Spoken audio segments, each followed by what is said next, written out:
हिंदी सारख्या भारतीय भाषेला आपण विरोध करतो आणि इंग्रजीचे मात्र गोडवे गातो. इंग्रजी जवळची आणि भारतीय भाषा दूरची ही का वाटते?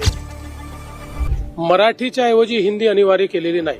मराठी अनिवार्यच आहे, पण नवीन शैक्षणिक धोरणामध्ये 3 भाषा शिकण्याकरता त्या ठिकाणी संधी दिलेली आहे आणि या 3 भाषांपैकी 2 भाषा या भारतीयच असल्या पाहिजेत अशा प्रकारचा नियम आहे.